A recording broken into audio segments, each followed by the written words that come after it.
Bonjour à tous. À Jakarta, la mosquée Istiklal, juste derrière moi, est la troisième plus grande mosquée au monde après la Mecque et Médine et la plus vaste d'Asie du Sud-Est. Elle peut accueillir jusqu'à 120 000 fidèles.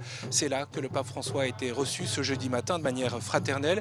Et figurez-vous qu'un tunnel dénommé Silaturaim, le tunnel de l'amitié, est devenu le symbole de la fraternité. Le grand imam Nasruddin Umar l'a fait découvrir au pape François.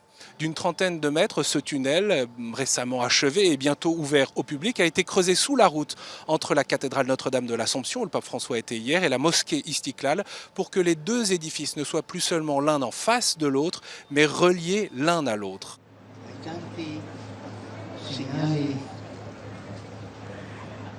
di minaccia ai tempi bui, contrapponiamo il segno della fratellanza che, accogliendo l'altro e rispettandone l'identità, lo sollecita a un cammino comune, fatto di amicizia e che porta verso la luce.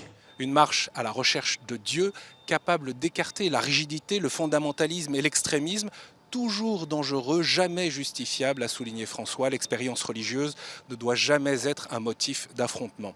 Au cours de la rencontre interreligieuse qui a suivi, le pape François, le grand imam, ainsi que les autres responsables religieux du pays ont signé la déclaration commune d'Istiklal pour promouvoir l'harmonie religieuse pour le bien de l'humanité. And we have two issues today: the issues of humanity, and the second one, the issues of environment.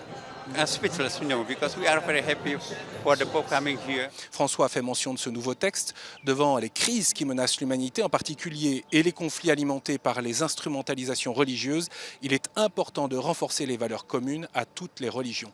Le pape compte sur les Indonésiens pour travailler ensemble à la défense de la dignité humaine, à la lutte contre la pauvreté et la promotion de la paix. Il a lui-même témoigné de sa proximité avec des personnes malades ou en situation de précarité, des jeunes ayant un handicap lors d'une rencontre pleine d'émotions. C'était au siège de la conférence épiscopale en fin de matinée.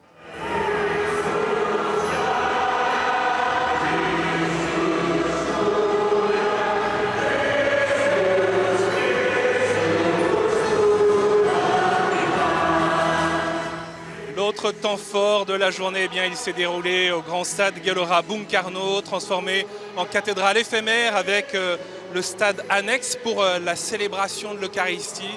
Vous le voyez, ces jolies couleurs dans les tribunes qui correspondent aux tenues des groupes venus des différents diocèses d'Indonésie. On peut rappeler que dans certains archipels, les chrétiens font face à des discriminations. 86 000 tickets ont été distribués, trop peu pour contenter tous les fidèles du pays qui auraient souhaité prier avec le pape parmi les 8,6 millions de catholiques du pays. Des retransmissions ont été organisées dans de nombreuses paroisses. Le premier devoir du disciple n'est pas de chercher à revêtir des vêtements d'une religiosité extérieurement parfaite ou à vivre des choses extraordinaires. C'est ce que leur a rappelé le pape François. Il s'agit d'écouter et de vivre humblement la parole de Dieu et de courir le risque de vivre l'amour du Christ. Sulla parola del Signore vi incoraggio a seminare amore, a percorrere fiduciosi la strada del dialogo, a praticare ancora la vostra bontà e gentilezza col sorriso tipico che vi contraddistingue. E siate costruttori di pace. Voilà le souhait que le pape a confié aux catholiques indonésiens avant de quitter le pays. Il doit rejoindre ce vendredi matin la Papouasie-Nouvelle-Guinée.